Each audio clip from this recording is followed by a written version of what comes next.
Zappé pour tout à 13h pour te faire doka. Qu'on s'appelle émission à solo na télé 7. Bon s'appelle Bundi Milanga. Émission bien sensation 7 sur télé 7 high tech. Maman et bana qui ne sa goyinda. Bozap. Est-ce que vous avez un sango, il y a commandant de bord, il y a Gino Caporet, il y a un artiste tout à Congo. Simba télécommande na yo, oh ça peut côté ligne. Chaque dimanche na 13h. Tola na la noblesse. Pour avoir la bonne partie prité. Tala homos la noblesse. Souka na télé 7 sensation 7 à 13h. Caporet Jimta Sololo. Bienvenue à travers votre magazine Sensation 7, là où nous traitons de sujets liés au vécu quotidien des Congolais en général et des Kinois en particulier. Ce soir, on a un grand plaisir de recevoir pour vous M. Eric Kipopo. C'est un Congolais qui réside en France. Il est ici à Kinshasa. M. Eric, bonsoir. Bonsoir, Moss. Vous allez très bien. Très très bien, merci. Un grand plaisir. Moi, tout autant. Merci de l'accueil que tu me fais. 30 ans à l'extérieur du pays, qu'est-ce que ça vous fait de revenir dans votre pays? Déjà, pour moi, c'est un plaisir. C'est plus que, je ne sais pas comment dire ça, puisque je le ressens vraiment dans mes veines. Je suis passé à plusieurs émotions, puisque revenir au pays dans un premier temps, c'est un choc moral dans le bon sens du terme, parce que je me retrouve avec des choses que j'avais vues étant petit, comme si les temps s'étaient arrêtés, et en même temps je retrouvais une certaine richesse et morale et physique qui me permet aujourd'hui de... souvent on dit lorsque vous ne savez pas où vous allez, hein, je sais bien où je vais, hein, bien entendu, mais il faut toujours regarder ses origines, et donc revenir aujourd'hui au pays, c'est un souffle d'air incommensurable. Il faut dire que ça vous fait du bien. D'abord, pourquoi avoir attendu après 30 ans à rester à l'extérieur du pays? Pourtant, il y a des gens qui viennent après 10 ans, après 15 ans. Pourquoi avoir attendu 30 ans après? Bon, je suis parti du pays, je n'ai pas choisi de partir, puisque mon père m'avait amené à l'âge de 7 ans. Donc quand on a 7 ans, bien sûr, on est mineur, on ne prend pas des décisions. Hein. Donc après ça, il faut attendre jusqu'à l'âge de 18 ans, donc compter le nombre d'années. Donc 30 ans, on s'éloigne de ces 30 ans-là. Après, donc, je suis passé, étant donné que j'étais footballeur donc à l'AS Nancy-Lorraine, dès l'âge de 14 ans, je suis rentré en centre de formation de football, ensuite à Rennes, etc. J'avais des obligations de contrat. Et plus tard, après avoir acquis la maturité, après les études, après différentes affaires, etc., que j'ai pu faire en Europe, j'ai décidé aujourd'hui, je suis assez mature pour revenir. Le but de votre voyage dans votre pays natal? Alors, mon but, vraiment faire ce choc de culture, c'est-à-dire revenir, voir mon pays, respirer cette air, puis toucher ma belée,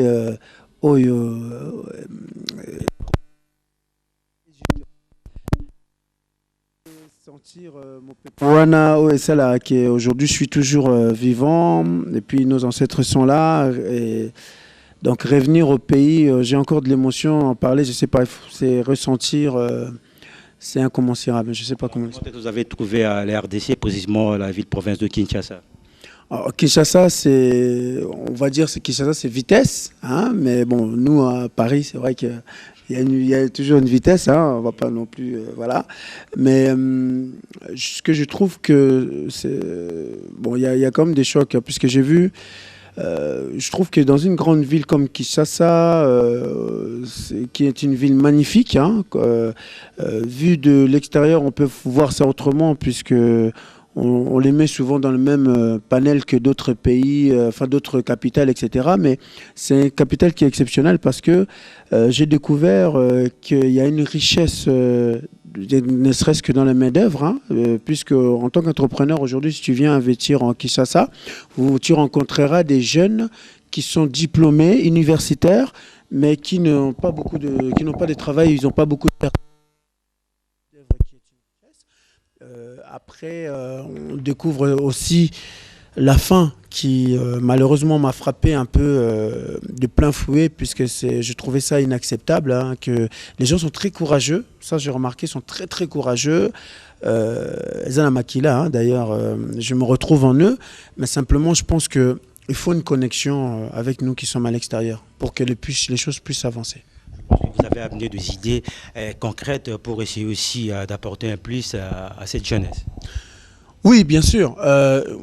Vous savez, quand vous revenez comme ça, déjà, on dit souvent que nous, les Congolais, on n'accepte pas les idées des autres. Hein? Alors, si on ne parle pas des idées, il faut parler des valeurs. Si nous n'acceptons pas les idées des autres, qui est un peu vague, nous devons accepter tout d'abord les valeurs de chacun. Alors, en revenant, en toute humilité, j'ai pris les taxis, les wewa comme tout le monde, natokaki bama ibani nignos, tout j'ai fait comme tout le monde, hein. Comme ça on ne dira pas de ces points-là, déjà c'est fait. Je trouve que revenir et puis avoir des perspectives d'ambition que j'ai, je trouve que j'ai été bien coordonné aussi, c'est important. Vous étiez bien coordonné, mais il faut dire que M. Eric, après avoir été à Kinshasa, après un bout de temps, vous êtes directement allé dans le Congo central. Qu'est-ce que vous étiez parti faire au Congo central, M. Eric Kipopo? Bon, c'est vrai. Je tiens déjà à faire un coucou à tous mes amis de Kinshasa, puisque je suis né à Kinshasa. Hein. Donc, revenir et puis au bout de 3-4 jours, partir pour le Congo central. Mes amis qui sont proches, qui sont là, je tiens à m'excuser puisque ce sont des aléas par rapport à mon travail, hein, puisque je suis parti d'abord, puisque maman habite dans le Congo central, notamment à Kinshasa, qui est entre la zone portuaire de Boma et Matadi. Je suis parti et je pense que c'était un bien nécessaire. Il fallait absolument que j'aille là-bas, puisque je suis parti pour 4 jours et je suis resté 2 mois. Voilà. Alors, pour quel but? Qu'est-ce que vous avez fait là-bas dans le Congo central? Parce qu'il y a tant de gens qui nous suivent. Ils devront aussi savoir qu'est-ce que vous étiez parti faire là-bas au Kinshasa. Alors, je suis parti au départ voir la famille et j'ai pu joindre le nécessaire d'un pierre deux coups, puisque j'étais venu au Congo, comme vous voyez ici. J'avais présenté ça dans mon cabinet le 9 mars 2016. J'avais un projet d'ouverture de magasin au Congo. Donc, j'étais venu pour le faire à Kinshasa notamment. Et en partant dans le Congo central, j'ai découvert une richesse énorme, énorme. Et donc, j'ai créé une société. Et j'ai créé un magasin. À Kinshasa, j'ai créé donc 45 emplois vacants. Et j'ai créé 7 emplois fixes, donc comptant les sentinelles et 6 personnes permanentes. Vous n'avez pas eu peur de le faire là-bas à Kinshasa? Non, j'ai pas eu peur. C'est vrai que j'ai eu un peu d'appréhension tout au départ parce que vous arrivez comme un incompris. Mais quand vous vous humiliez, on dit toujours Dieu vous élève. Hein. Donc les gens, j'ai été entouré de gens formidables. J'ai essayé de comprendre le pourquoi du comment plutôt que de leur imposer les choses. Hein. Je suis venu avec des idées, mais mes idées peuvent être développées que si les autres comprennent. Et que moi, c'était en mesure où il fallait que je puisse aussi les comprendre, hein, monsieur Omos. Donc à partir de là, j'ai commencé un petit peu à observer. Je me suis mis un peu dans la peau d'un Congolais de Congo central. Ce qui nous a plus marqué aussi par rapport à votre façon de faire, différemment des autres Congolais qui résident en France, en Belgique, pourquoi pas aussi aux États-Unis, quand ils reviennent au pays. Bon. Après, ce n'est pas une majorité. Je ne peux pas cracher dessus sur la diaspora. Hein. C'est très important. Parce que les mots impliquent les personnes, comme on dit. Hein. Donc, comme on dit des fois, oui, le Congolais, c'est là. J'ai toujours dit que j'étais contre le fait qu'on dise du mal des Congolais. Donc, c'est nos frères. Hein. Donc, disons qu'on est 75 millions. Donc, si 5 millions font des bêtises, ce n'est pas les 70 millions. Il faut aller chercher plutôt de ce côté-là. Donc, moi, je préférais partir dans cet état d'esprit-là parce que c'est vrai que à me voir, des fois, on dit que ah oui, mais lui, il doit être non. Je sais m'humilier, je sais travailler et surtout, les gens, ils avaient besoin plus de travail que de défiler de sap. Je Je pense que d'un moment à l'autre, vous allez suivre des images du Congo central, hein, donc les actions concrètes que M. Eric Kipopo a pu réaliser là-bas dans le Congo central. Alors, il faut dire que vous avez créé des magasins, vous avez fait de boutiques, de salons, vous avez donné l'emploi à la jeunesse. Oui, et je suis vraiment fier, je suis content d'avoir contribué à notre beau pays, le Congo, même si j'ai la nationalité française, que je ne renie pas, puisque la France m'a appris beaucoup, m'a donné beaucoup, et je remercie d'ailleurs, mais au moins, quelque part aussi, m'a appris à une éducation où me dire qu'il me renvoie quelque part à mes origines. Et me renvoyer à mes origines, je pense que c'est un cadeau, puisqu'en revenant vers mes origines, je me retrouve pleinement aujourd'hui, je suis super content. Merci beaucoup, M. Eric Kipopo, parce que je pense que bon, s'est retrouvé alors. Sans plus tarder, on va prendre aussi à notre ami M. Trifons Numbi. M. Trifons Numbi, vous êtes coordonnateur de l'ONG Prodeki. D'abord, qu'est-ce que ça vous fait de rencontrer M. Eric Kipopo? Oui, vous savez, monsieur le journaliste, rencontrer M. Eric Kipopo, pour moi, c'est l'ouverture vers l'extérieur. L'ouverture vers l'extérieur parce que M. Eric, quand il est venu dans notre village, je voulais dire, dans notre commune de Kinza-Mvwete, avec ses idées, il a aussi trouvé des gens qui ont aussi des idées. Et il a marié les idées qu'il a trouvées avec ses idées. Il a trouvé que c'est bon pour que nous puissions faire ces partenariats qui peut donner à la jeunesse congolaise, particulièrement à la jeunesse du Congo central, que nous sommes censés d'encadrer, qu'ils aient de l'emploi, qu'ils aient des connaissances, qu'ils aient beaucoup. Parce que vous savez, quand quelqu'un vient de l'extérieur, il a beaucoup à nous communiquer pour notre développement. Alors, votre ONGD à Prodeki, d'abord, ça signifie quoi? Peut-être il y a tant de gens qui ne savent pas. Oui, l'ONG Prodeki signifie tout simplement, c'est une signification que tout le monde connaît, les progrès et les développements, on l'obtient seulement dans l'unité, c'est-à-dire ensemble. Vous ne pouvez pas progresser seul, vous ne pouvez pas vous développer seul. Dit-on, celui qui va être développé doit conjuguer avec ceux qui sont développés.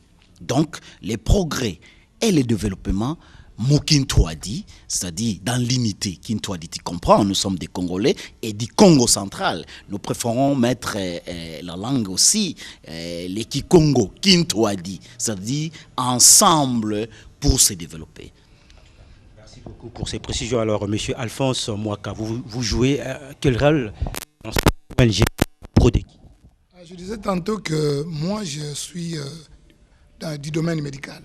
C'est-à-dire que les structures appuyées par Prodeki sont supervisées régulièrement par moi. Il y a aussi des hôpitaux là-bas. Oui, nous avons un centre hospitalier, Glory, que nous appuyons. M. Kipopo Eric, en venant, il a visité ce centre, il a trouvé que le centre avait des besoins d'ordre matériel. Il a même donné des dons dans ces centres.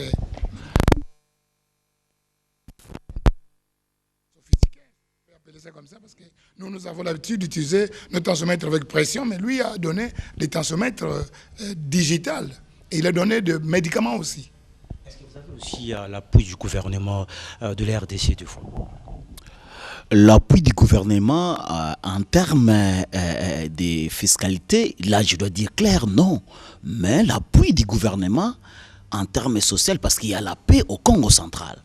Donc cette paix, nous la quantifions en termes d'appui du gouvernement, parce que sans la paix, on ne peut rien réaliser comme activité de l'ONG. Donc on peut dire que M. Eric Kipopo a pu apporter quelque chose dans votre ONGD et dans votre village Kinza-Mvwete. Affirmatif. En tout cas, son appui était tellement important et que les gens, la population se réjouit de sa contribution. Alors, qu'est-ce que vous pouvez dire à tous les Congolais qui sont en train de nous suivre en ce moment? Bon, à mes frères congolais, en tout cas, je leur demande de recevoir tout le monde. Parce que nous, si nous ne l'avons pas réussi, je crois qu'on n'allait pas avoir cette grâce. Mais nous étions tellement sympas auprès de lui que lui s'est intéressé à nous. Et voilà, maintenant, nous voulons booster le développement dans notre contrée. Alors, qu'est-ce que vous pouvez ajouter, M. Trifons Numbi? Oui, ce que je peux ajouter, M. Eric était avec nous parce qu'il rentre déjà en France. Il a palpé, il a vu le jeune talent, il a vu le jeune courageux, intelligent dans notre pays qui mérite d'être appuyé. Qui mérite d'être appuyé.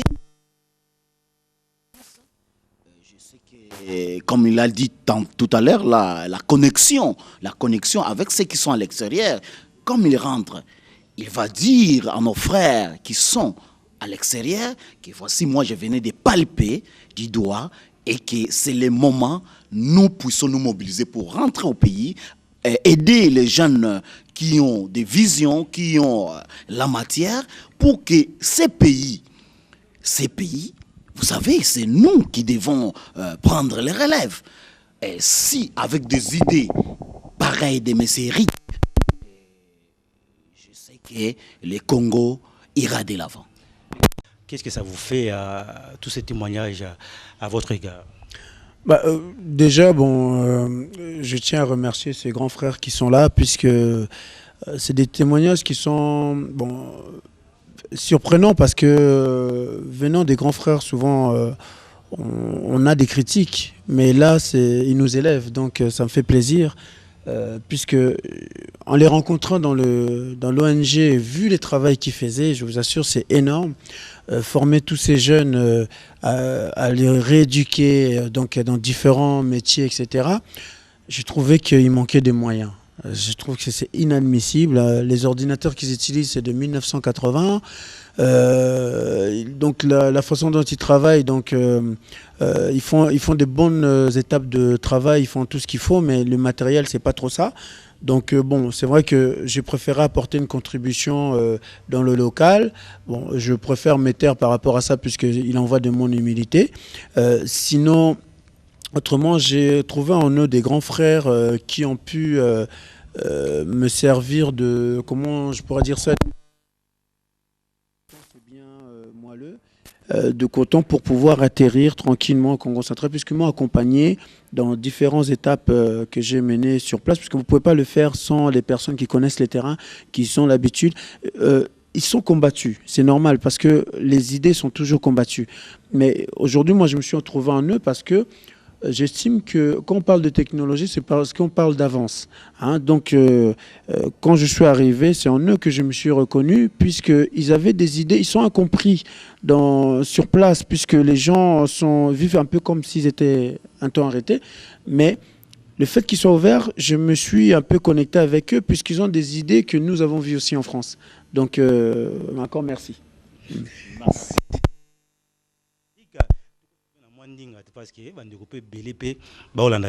C'est vrai, au sein de l'Orouana, on a pas Congo, Tobiki va le pototo, va se retrouver. Si on a Kinshasa, Kota Banoko et Sigape au Botame. Au raisonner tout ça appelle l'Oromo, la Kinshasa, capitale, où ils appellent Sigape au Botame. Bon, alors. Ce sera avec un plaisir, mais je pense qu'il ne faut pas aller trop vite. Dans les affaires, comme dans tout, lorsqu'on investit, j'avais montré tout à l'heure que j'avais commencé ces projets-là depuis longtemps, ça aurait pu être fait à Kinshasa ou alors dans une autre province du Congo. Ça s'est fait au Congo central, puisque j'ai trouvé toutes les matières qu'il fallait pour pouvoir travailler. C'est un bébé qui est né, donc il ne faut pas se précipiter d'avoir un autre. Il faut aller mollo. Oui, il faut aller mollo. Donc à Kinshasa, je compte bien sûr venir poser à Kinshasa, mais avant ça, il fallait que je sois en ordre vu des autorités, puisque quand tu viens faire un commerce, c'est pas du commerce au noir que nous faisons, puisque j'engage la responsabilité des personnes, de mes salariés. Donc, il y a des documents que les gens vont suivre d'un moment à l'autre. Donc il y a des documents. Oui, j'ai ici la patente qui permet d'exercer en tant que commerçant officiellement, qui est renouvelable tous les ans. Donc ceci va jusqu'au 31 décembre. Bon, après, j'ai ici l'autorisation pour ouverture du magasin qui est ici. Je ne sais pas si vous voyez. Je fais passer ça, voilà. Après, j'ai le fonds de promotion culturelle. Donc, c'est important de détailler. Oui, c'est important de détailler pour que les personnes qui veulent investir se disent que c'est possible de le faire. Hein. Le fonds de promotion culturelle, donc aujourd'hui je peux promouvoir ma boutique n'importe où dans le Congo. J'ai ici l'autorisation d'exercer le métier de salon de coiffure, etc. Donc il fait partie du boutique, hein. On ne fait pas que ça. Voilà, mais c'est important d'avoir toutes les autorisations puisque j'ai insisté d'avoir toutes les autorisations, qu'importe ce que ça coûtait. Ici j'ai les fiches de recensement, donc comme vous pouvez voir, j'ai 6 personnes qui sont déclarées en tant que salariés. Donc, en cas de contrôle, il n'y a pas de lèse. Ils sont semi-salariés, donc ils ont le droit d'être dans cet espace-là. Ensuite, j'ai le procès-verbal d'affichage. Donc, aujourd'hui, comme les grandes entreprises, RTL, je ne dis pas que je suis dans les mêmes carrures que eux, mais j'ai le droit de faire de la promotion, d'affichage n'importe où, comme tout le monde. Voilà. Vous êtes en règle. Je suis en règle tout simplement. Donc j'ai cherché vraiment à être en règle, hein, c'est très important. Les enquêtes commodo et incommodo qui sont ici, donc où est située la boutique, etc. Donc c'est bien marqué ici, ceux qui sont contre peuvent faire les réclamations après la date butoir. Donc personne ne s'est plaint, donc tout le monde est content. Et ici, j'ai le permis d'exploitation, j'avais fait la demande qui est ici, de 6 personnes, etc. Tout est clair. Voilà. Et puis, bon, bien sûr, les impôts, la Direction générale des impôts, la DGI, on n'y rate pas. Donc, pour vous donner un ordre d'idée, quand vous ouvrez, ils viennent 15 jours après. Hein, donc, j'ai préféré être en ordre. Hein, j'ai réglé tous mes impôts, comme vous pouvez voir là. Et puis, au final, sans oublier votre contrat de bail, hein, qui est ici, le contrat de bail que j'ai signé avec les propriétaires. Donc, pour nous, la diaspora... Franchement, venez investir au pays puisque le bail, c'est moins cher pour nous. Enfin, je m'explique, on a des fois l'impression que c'est un frein, mais pour la personne qui vit ici sur place, c'est vrai que trouver $100 ou $200 ou $300, $400, voire plus, c'est difficile, mais pour nous, pour un commerce, c'est pas grand-chose. Il faut venir et le faire. Mais il y a tant de Congolais qui résident en Europe, qui hésitent à venir rentrer au pays pour investir. C'est dû à quoi? Manque de confiance ou comment? Non, moi je dirais que c'est plus loin que ça. Vous savez, autant il y en a qui sont étouffés à l'extérieur, qui veulent revenir au pays, mais on a des blocages. Blocage au niveau du gouvernement, au niveau de... Essayez un peu de nous expliquer. Alors moi, je vais expliquer. C'est-à-dire que quand tu es en diaspora, on a des blocages. Pourquoi? Je m'explique. Aujourd'hui, bon, c'est pas d'aujourd'hui hein, qu'il y a ces histoires de nationalité, hein, tout simplement. Oui, moi je pense que le blocage vient surtout de là. C'est un exemple. Moi, j'ai la nationalité française. Pour revenir au pays, il faut que je prenne un visa. Alors, je dois faire des tracasseries administratives, attendre 1 mois, etc. pour prendre un visa, alors que des voisins, Congo-Brazzaville, Centrafrique, etc., ils rentrent dans leur pays et ils prennent pour $10, ils traversent, ils sont au pays. Hein, puisque ça vous choque aussi, hein? C'est choquant parce que je suis né de père congolais, mère congolaise et je suis né au Congo et je dois prendre des visas alors que si on facilitait la double nationalité quelque part, ça nous permettrait de venir et créer cette mixité. Je pense que les difficultés, des blocages viennent surtout de là. Okay, je crois que les gens auront le temps de voir les images que vous avez fait là-bas au Congo central. Alors, comme dernier mot, M. Eric, parce qu'on n'a plus vraiment de temps, que direz-vous à tous ceux qui sont branchés sur la télé républicaine? Alors, à tous, je voudrais vous remercier déjà de suivre cette émission qui est toujours palpitant. Je tiens à vous remercier. Je remercie le Congo, mon pays, qui m'a ouvert les bras, qui m'a accepté en tant que son fils de l'extérieur et d'ici.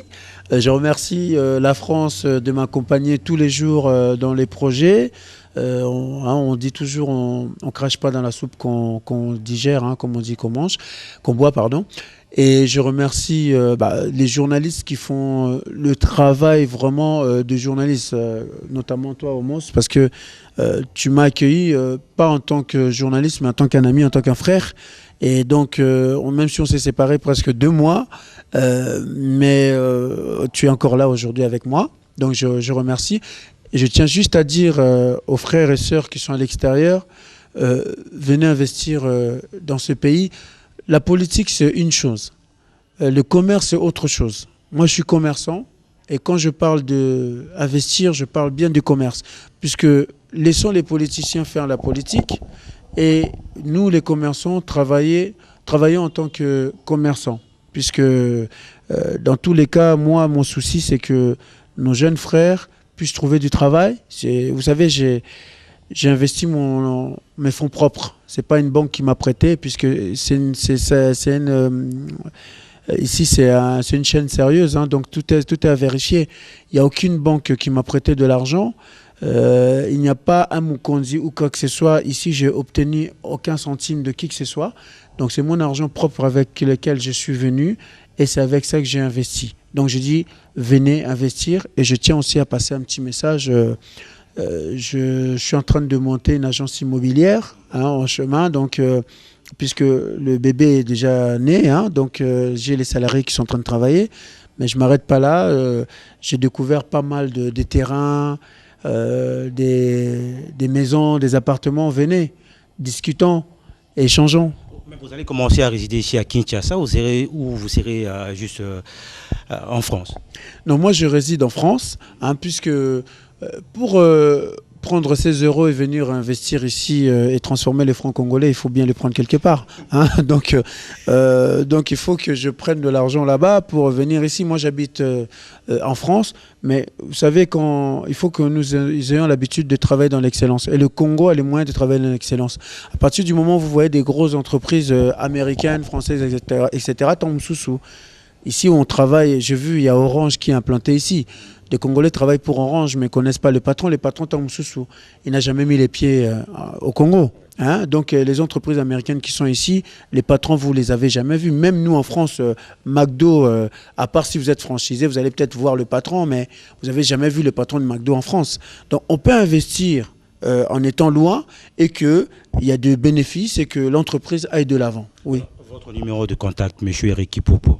Alors, donc, moi, vous pouvez me contacter donc, dans mon numéro en France, c'est les 07 70 33 18 50. 07 70 33 18 50. Donc, ça, c'est mon numéro en France.